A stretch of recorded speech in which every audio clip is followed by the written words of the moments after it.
Welcome to the Charles Darwin and Courting Controversy episode of the Spirits and Spirituality podcast. We're recording today at an undisclosed location recommended to us by Roger Stone. All GPS has been disabled, and the only hint I can give you is that we're not too far from the orange julep. We'll get to the business at hand right away. Joining me on the show, my dapper confrere, Rabbi Avi Feingold. But first, I'm going to fill you in on the spirits we've selected for today's program. Our guest is having some red wine, Ben Ami Cabernet Sauvignon. And Rabbi Feingold and I are sharing a silver Slivovitz. Ari Jelinek from the Czech Republic, and it's going to be a lively discussion. One, because of our guest, and two, because this is 100 proof. It's a plum brandy. I bought it in New York at a shop at the Park Avenue liquor store, and I brought it home. It took practically a meat cleaver to open it. Holy Father, Lord of all. Our special guest today is Professor Gad Saad, a Lebanese-Canadian evolutionary behavioral scientist at the John Molson School of Business, best known for applying evolutionary psychology to marketing and consumer behavior. In 2017, he testified against Bill C-16, an act to amend the Canadian Human Rights Act and the Criminal Code, claiming that said bill would limit his right to teach evolutionary psychology in his classroom.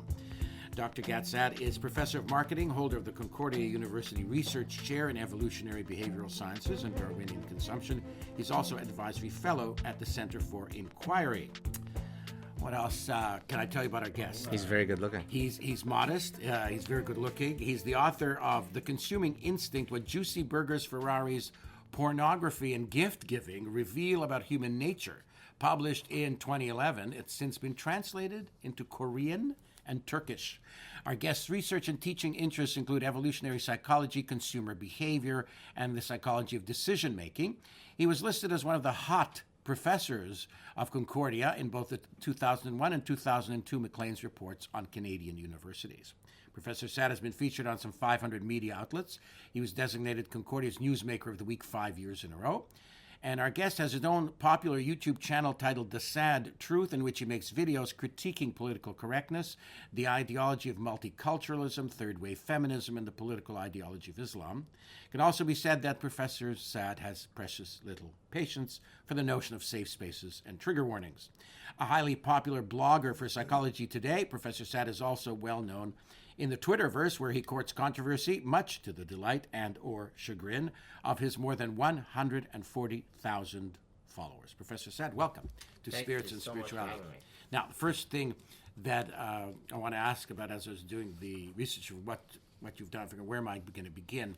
And I figured I'd begin with the study you did on the advertised waist-to-hip ratios of online female escorts. Want to talk about that? Yes, I do. And I want to know what brought that about. So evolutionary psychologists look at human universals, things that make us more similar than different from one another. And so one of the things that evolutionary psychologists have argued is that, of course, there are sex-specific mating preferences that men seek in women and vice versa, precisely because it would make evolutionary sense to hold those preferences.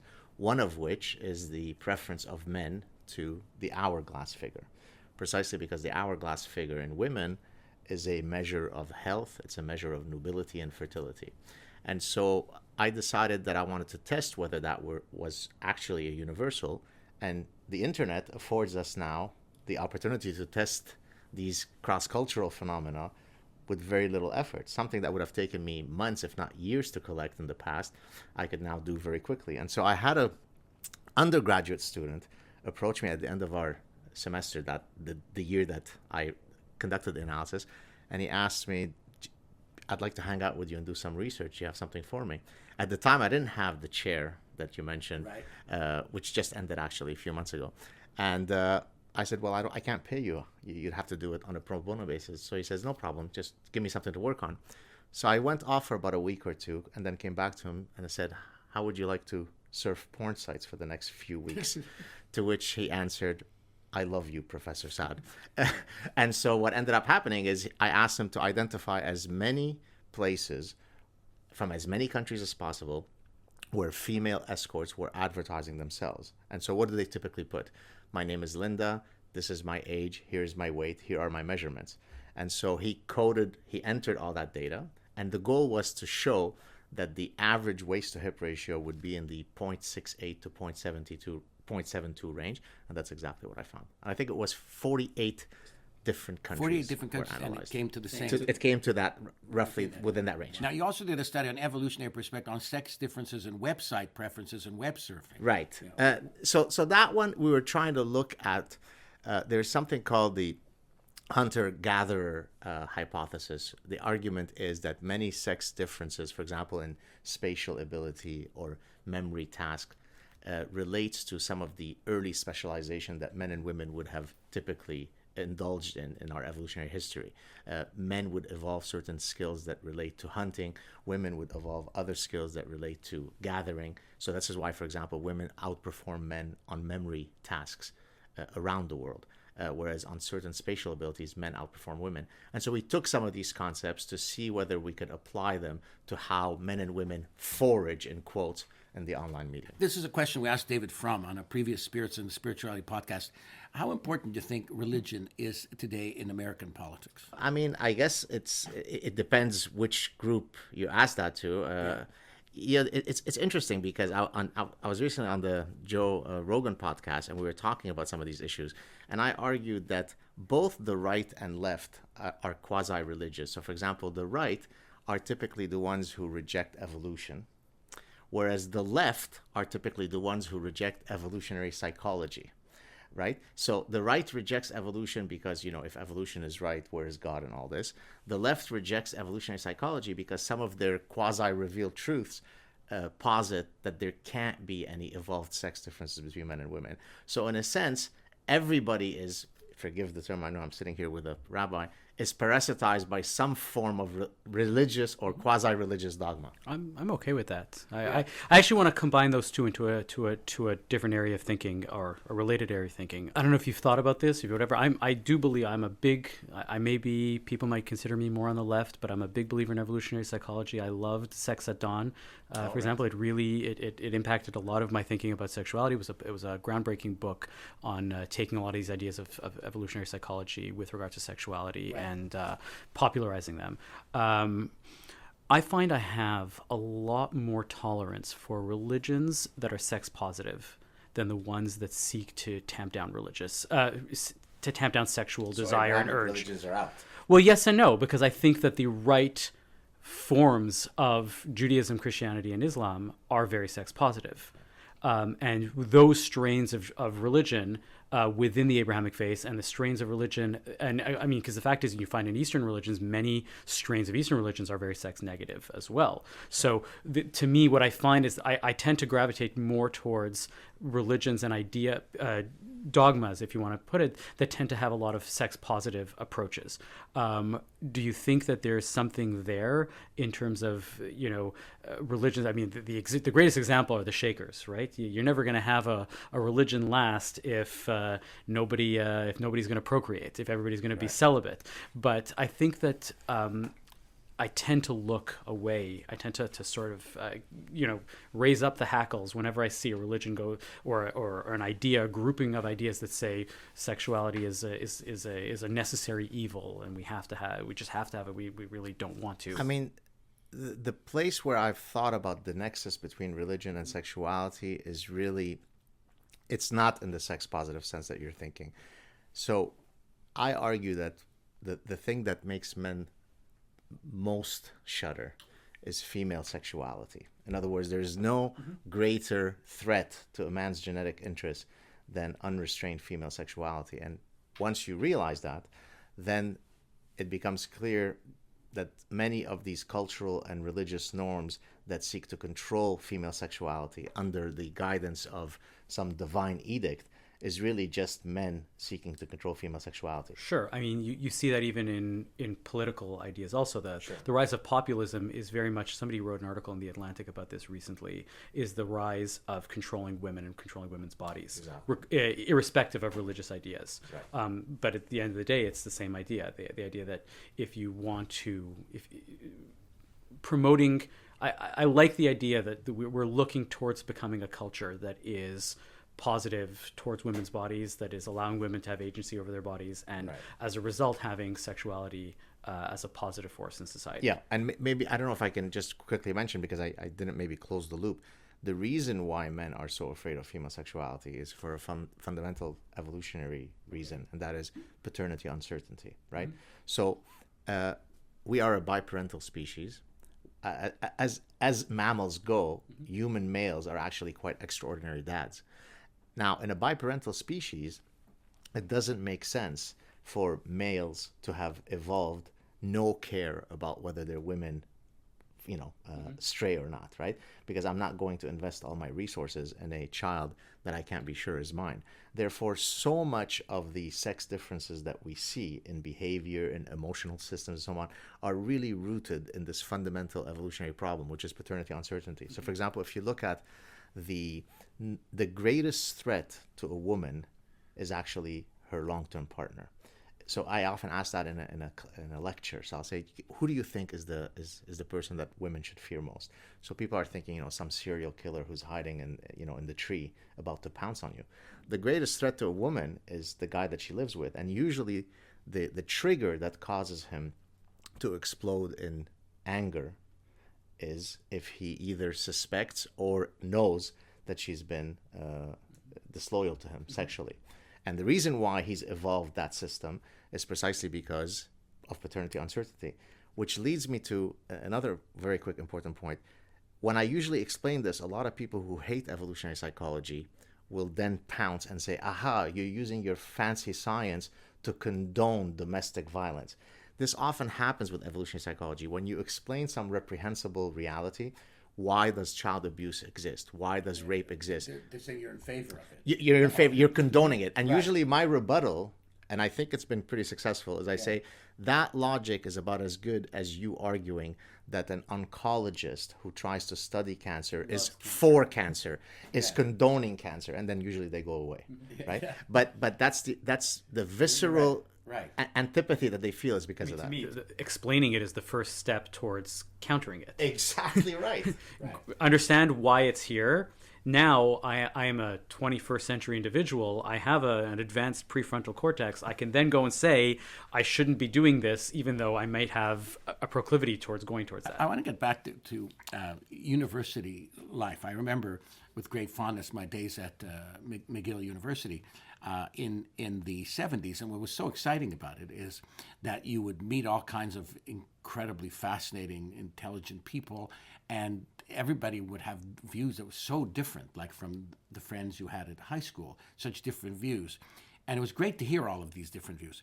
And now universities have changed, and a new idea, an idea that is different from yours or that you might disagree with is something that is harmful. It might make you feel unsafe. You should be warned about it. The trigger warnings. Women in classes say they have the right not to attend. These are female students in the law faculty, have a right not to attend classes on the subject of rape because it might trigger something. And so they won't attend the class. What happened? I mean, it was not a reality. It didn't exist in the 70s and 80s. What changed? There are several. It's a multi-factorial problem, one that I actually address in my forthcoming book, where I talk about idea pathogens and parasites of the human mind. I think the ethos of I think, therefore I am, has changed to I am a victim, therefore I am. So the currency now that drives who's veridical in a conversation is not whether my logic is superior to yours, is whether I score higher on the victim scale. And that's why I often troll a lot of the social justice warriors, because I actually score very highly on the oppression Olympic scale, or the victimology poker, the war refugee from an Arabic country, blah, blah, blah. And so I think it becomes an orgiastic, sort of cannibalistic party of self-pity. So I don't want to hear anything that might trigger me. And imagine how offensive it is for someone like me to hear this, right? I mean, we ran away from Lebanon under imminent threat of execution, whereas now you have prospective lawyers who are afraid to hear about the possibility that the reality of rape exists. It cheapens what it means to have trauma, right? Right. I experienced, pretty much the roughest trauma you could experience as a child growing up, not knowing whether you're going to live tomorrow. And here I am, and I'm smiling, and I'm not a victim. Yes, I have an ugly history as part of my trajectory, but I've overcome it. And so to constantly wallow in self-pity is grotesque. Do you find that the left sometimes finds these contradictions? I remember having a leftist guest on my show, and I would ask him, should a woman have a right to abort the fetus if she knows that it's mentally challenged or physically challenged? He said, well, no, you can't do it for that reason. I said, what do you mean you can't do it? You're not going to tell a woman what to do. I said, well, if she wants to do it because she wants to work, well, that's fine. But she can't do it if she doesn't want to have a child. So in other words, and what happened was the conflict, the competition of victimhood. He didn't know who to, exactly. Is it going to be the women or the childless person? She says, well, she can't do it. I said, well, so then you don't believe in her right to choose. Well, I do, but she will choose the right thing. I've got a great example of sort of the singularity point of where different victimhood identity clash. Have you guys heard of the case where a trans woman, meaning a biological male who identifies as female, walks into a wax shop, like for waxing, Brazilian waxing and so on, and where the person who provides these waxes is a Muslim woman? Do you know this case? No, This is in my book. Whoa, and so now you've got the whoa. singularity point. It's the Yes. vortex where space and time, right? So you've got the trans woman. You can't say anything against the trans activism, but you've got a Muslim woman who, now the Muslim woman says, well, I don't feel comfortable working on this. I mean, this guy is a biological male. Right. Now she gets a pass because she's a Muslim woman, so she's allowed to reject the fact that even though he has a penis, he's not a woman. Well, and now who wins in that argument? So what happened in the case? So I think that particular gentleman, if I'm not mistaken, is suing several of these. So I don't know if the denouement has happened yet. Oh, okay. So we'll see. Have you noticed that, again, bringing it back to religious societies, religious societies fall prey to the same sort of thinking. And it's one of my, I really have a hard time with this, where the more religious, the more ultra-religious one gets, in whatever society one gets, your education gets constrained, or the ideas that you're attracted to, that you're exposed to, gets constrained, because they're said, well, we don't want to expose you to X. Absolutely. And that's a problem, because if you get exposed to X, you're going to think in these ways, and you're not going to. The example I always say is, we can't let these kids see or learn about sexuality, right? Because we don't want them to think about it too early, because that might lead to them masturbating or whatever it is. And the problem with that is that it's the same problem that the anti-vaxxers have, right? It's wonderful to tell your kid, I'm not going to have vaccines, right? But we're going to keep you away from measles. But one measles molecule goes and turns you into a very, very sick individual. The kid who's not exposed to any sort of sexual ideas or any sort of sexuality in any way whatsoever, and is told that as soon as you have an impure thought, your God is going to strike you down, gets exposed to a woman in a bikini on a billboard, and the next day they have completely left their entire faith because they haven't been inoculated against this way of thinking. Exactly right. And one needs to grow by being exposed in a controlled environment. Right. So I don't know, and I'm not saying that I'm pro trigger warnings, I'm not saying I'm anti, but there's got to be a sort of a middle ground where we tell somebody, I know you have this feeling of being triggered, but it's not in your best interest to be completely sheltered from this potentially. And I know I'm about to get, because you're gonna give us 10,000 listens, all your people. I'm about to get trolled in a big way because of this. But maybe there's got to be a way where we have to explain to people, it's not that I want to refuse you the trigger warning, but it's in humanity's best interest to be exposed to ideas that might be hurtful, but at the end of the day will ultimately lead to growth. So let me draw you a great analogy, exactly catering to what you just said. I wish this were my idea, but it actually comes from an Australian. Not that. What I'm about to explain. Yeah. So there's a neuropsychiatrist from out of Australia who wrote an article. I don't have the exact reference in front of me, but he analogized something from evolutionary medicine. So, for example, if you want kids to grow up not having autoimmune maladies, let's say like asthma, then it's good for the immune system to be exposed to some level of pathogens so that it can trigger, forgive the term. It's the Bamba theory. Well, there's another term for it in evolutionary medicine, but the basic idea is the immune system needs to be exposed in order to really kick in, right? And then he analogizes that to ideas in echo chambers. For us to develop good critical thinking skills, we need to be exposed to ideas that are different from ours. We're going to continue our discussion, but first a commercial break. Avi? So let's take a minute to tell you about our sponsor, Atelier Lou. Atelier Lou is your finest source for jewelry and watches in Montreal and online. They're located in the heart of Westmount in the Victoria Park building. Eric Goldberg and his team are there to bring you both exclusive lines and custom in-house workmanship. We represent brands like Dana Bronfman, Meredith Frederick, Paige Sargeson, Anzi, Jack and Joe, alongside watches from Bremont, Shinola, Luminox, Tutima, and Ole Matheson. They carry a spectrum of pieces for every budget and every style profile. I'd like to tell you about some of those watches today. There's a brand that they carry, really fascinating brand called Weiss Watches. There's this young man, Cameron Weiss, who hand makes every watch in Los Angeles. They're all based on a lot of aviation history, brings in a lot of field watches and things like that to build. They're all handmade. They're all available at very reasonable prices at Atelier Lou. They're beautiful. Cameron Weiss is an interesting story. You should go check him out online. But this and more are all available at Atelier Lou. They're at 376 Victoria in Westmount or online at atelierlou.com. So basically, if you look at kids who have grown up in environments where, for example, they've been exposed to pets, pet dander and so on, they're much likely to suffer from asthma.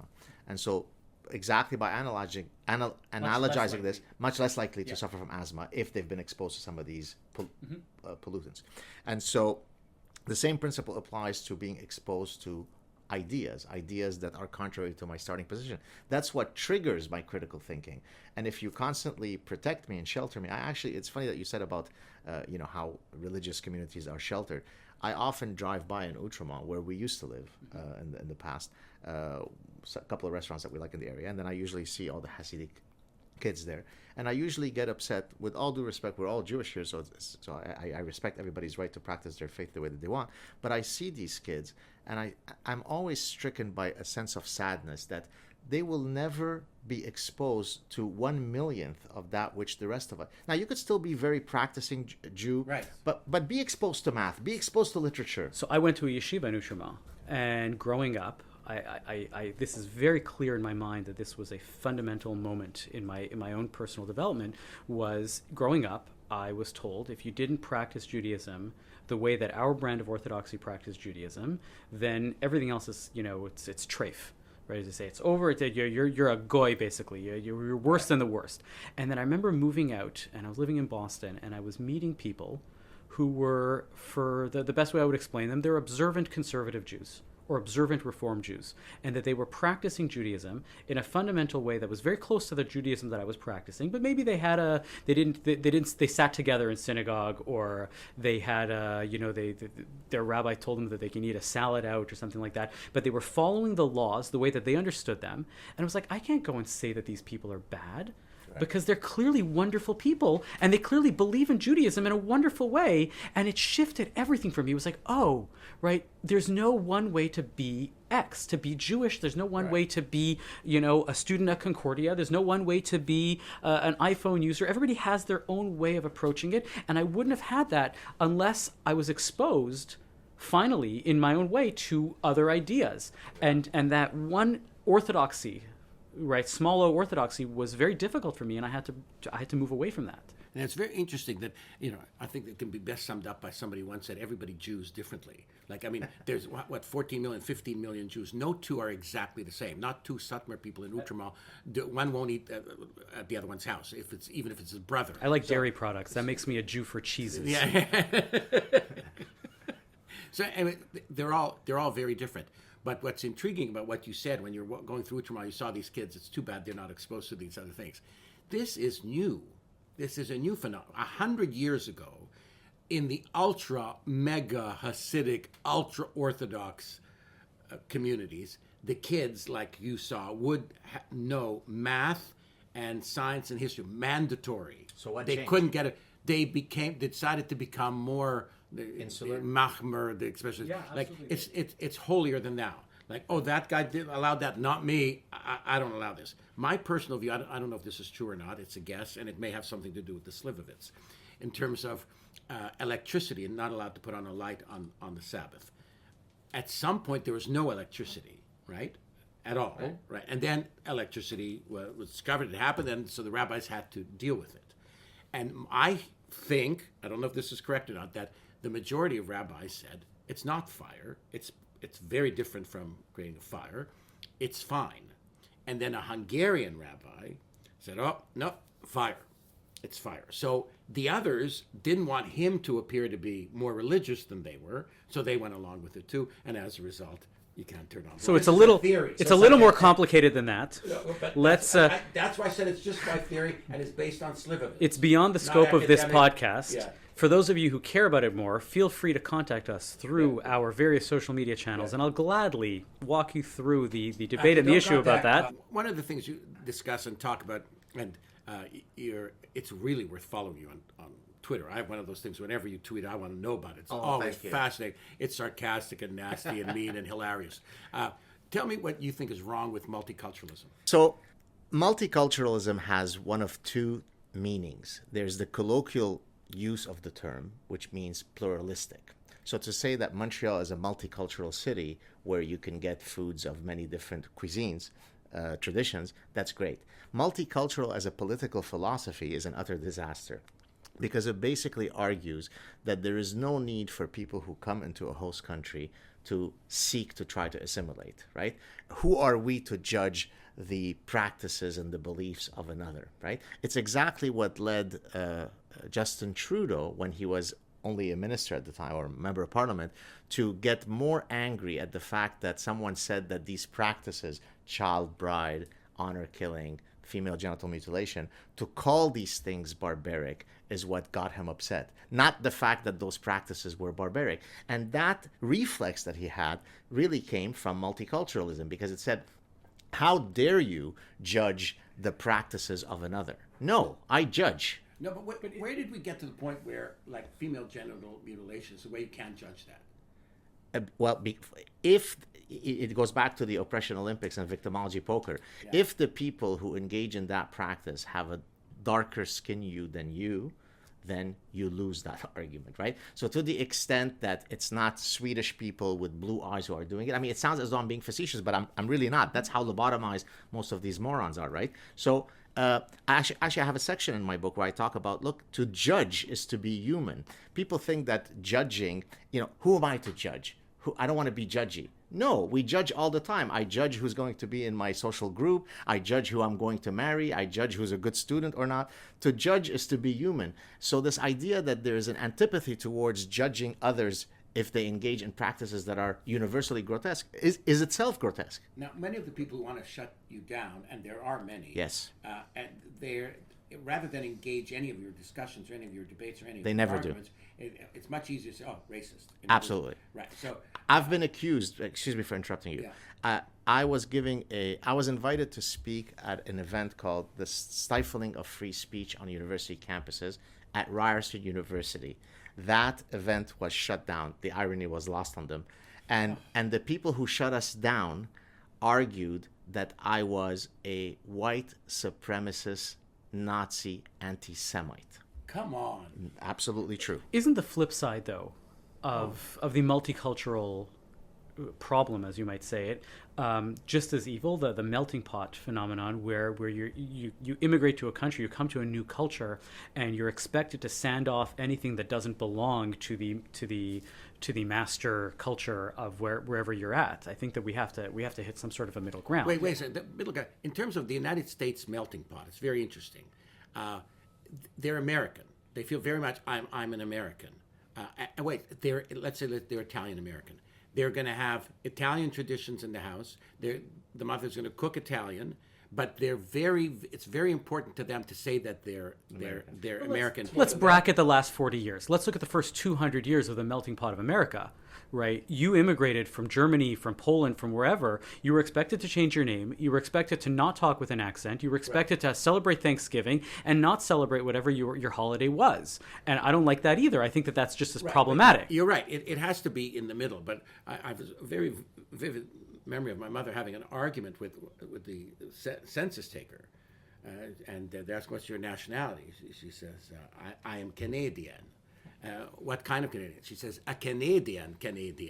Like she thought that this, like, in other words, what's that got to do with it? In other words, the rest. In other words, we thought when we came here, Canada's an amazing country, and we absolutely wanted to become part of it and assimilate into it, etc. And it's almost like, what is it your business what language I spoke before? What does that have to do with it? I had a moment when I was applying to the University of Chicago where, and I'd never been asked in Canada to list my race on an application form for anything, and it was like, what's your race? And I was thinking, wait a second, my mother's from Morocco, I should list African American on my on my thing. And because it's true, because they never think of Northern Saharan Africa as being African. Right. And wait, but I just didn't want to have to deal with that, so I ended up not listing that, but I had a struggle. I was like, maybe I should.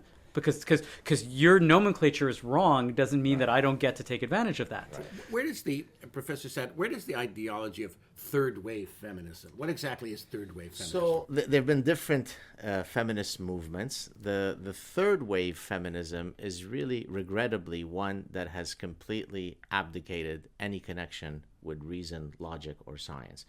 The argument is that if you're going to eradicate sexism, then you have to pray at the altar of we are indistinguishable as two sexes, right?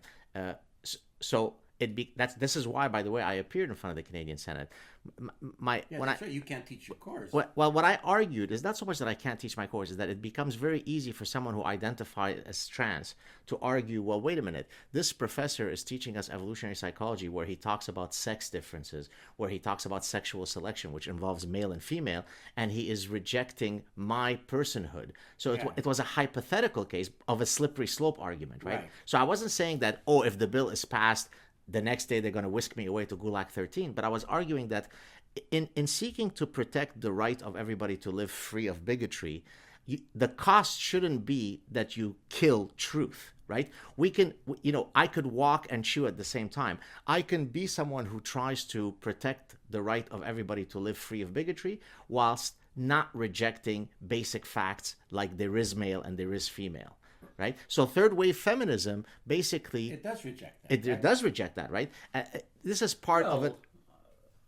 I don't know if that's entirely true. Some do. Some do, but there's a bell curve to everything.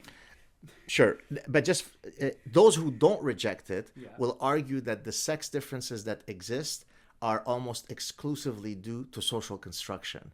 So they are injuring truth in slightly a different way. So rather than outright rejecting that there are sex differences, they say, sure, men can bench press more than women, but it's because little Johnny was taught to play more rough and tumble than little Linda. I guess I'm glad that we're on to fourth and fifth wave feminism now, because we're evolving our ideas. If there's one thing that I will give third wave feminism credit for, they were the first movement of feminism to largely get rid of the anger.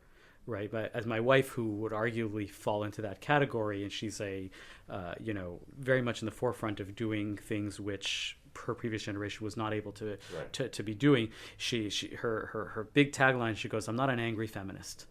Right, and she'll say it in Yiddish, "I'm not a verbrennte feminist."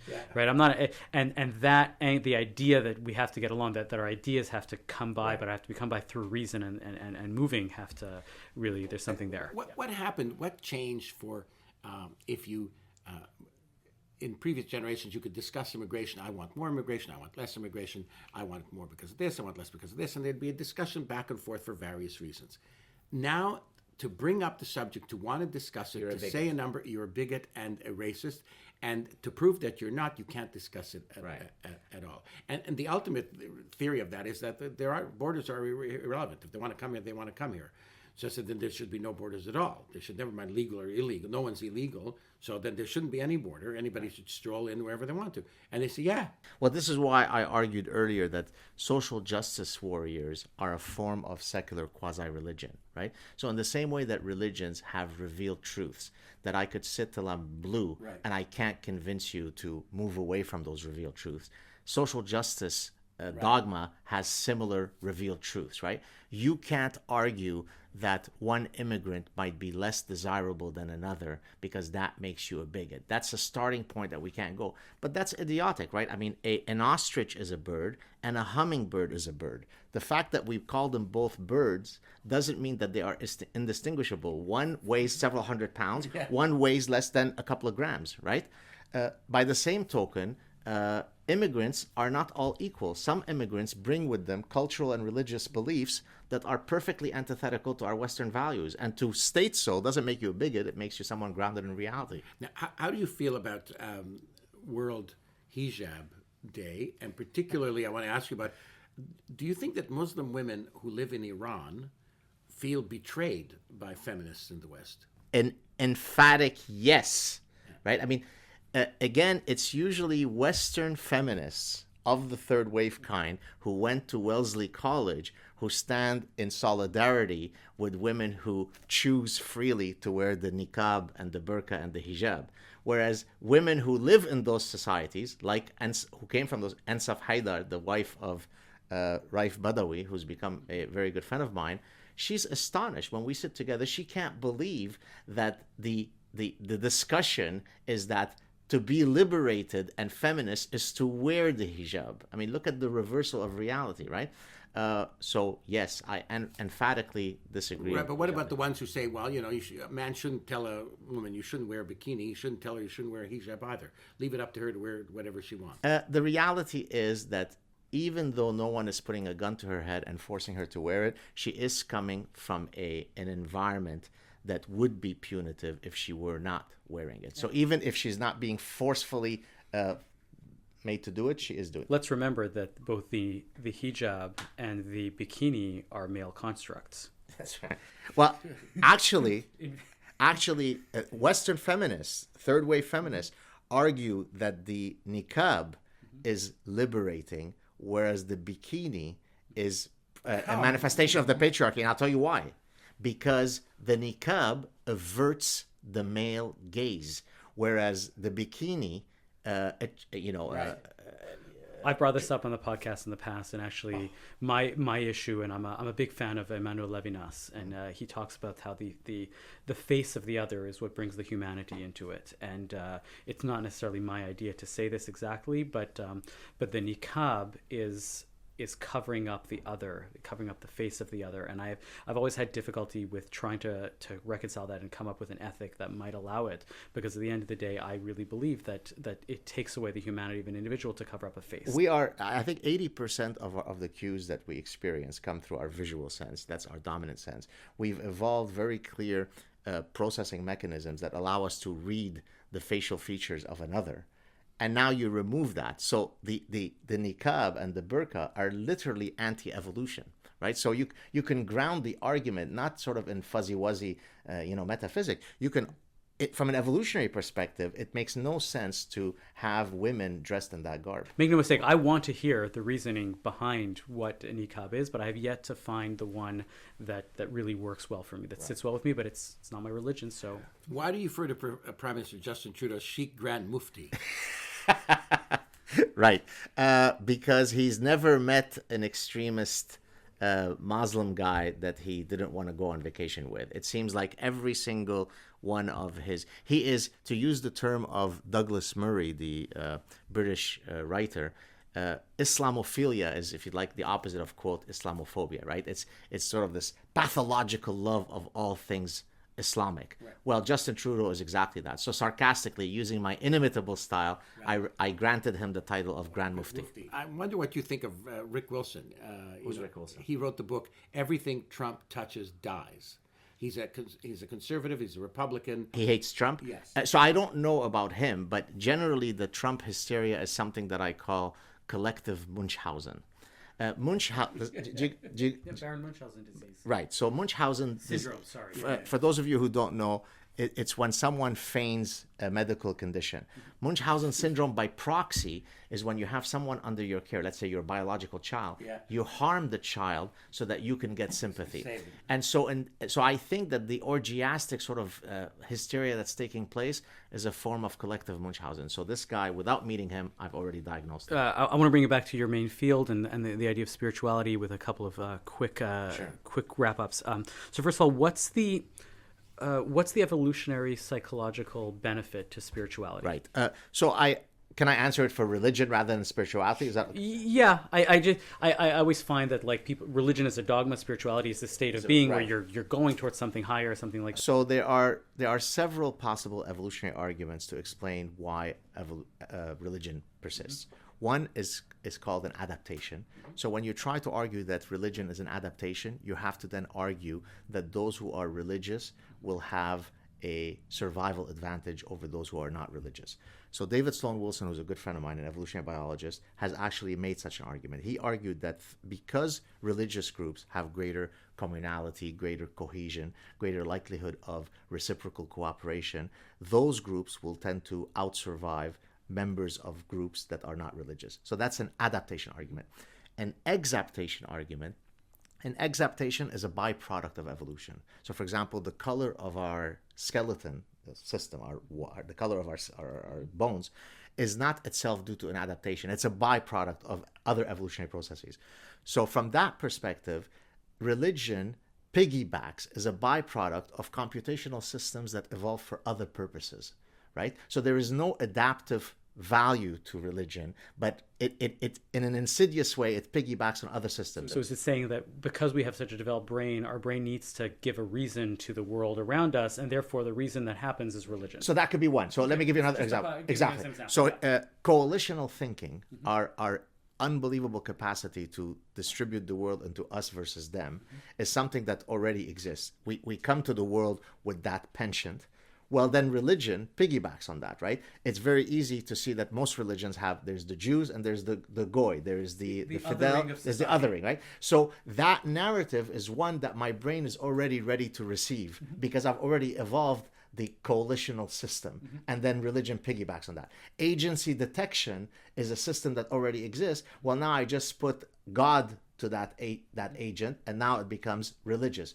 And so there is a ongoing debate amongst evolutionary scientists as to whether religion is an adaptation or an exaptation. I tend to fall slightly more on the exaptation side. Can you talk to me briefly about spirituality within atheism, both personally or globally, whatever question. You think about it? To me, spirituality... Because some of the most spiritual people I meet or I know about are atheists. Yes. Life is beautiful. You and I going out for a coffee and sinking into an incredibly enriching conversation where we really are...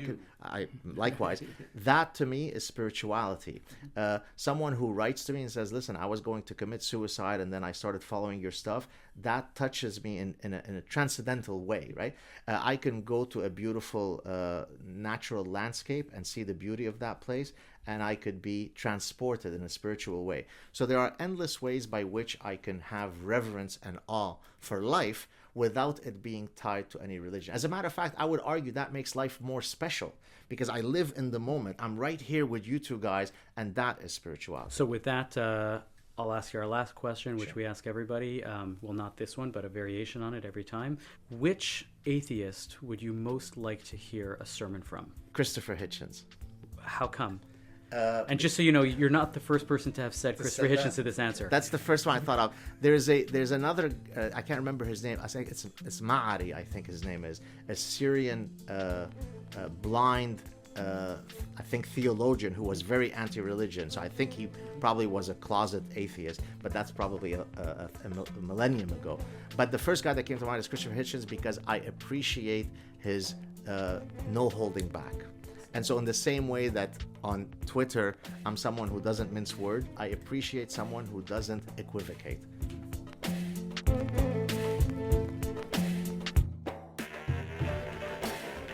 You've been listening to Spirits and Spirituality. Thank you for joining us. A big thanks to our special guest, Professor Gat Saad. Our alcoholic beverages have been supplied by TalkRadioTommy.com. Check out the website for excerpts from my upcoming memoir, Makeup Tips from Auschwitz, How Vanity Saved My Mother's Life, which will be published in the fall of 2019.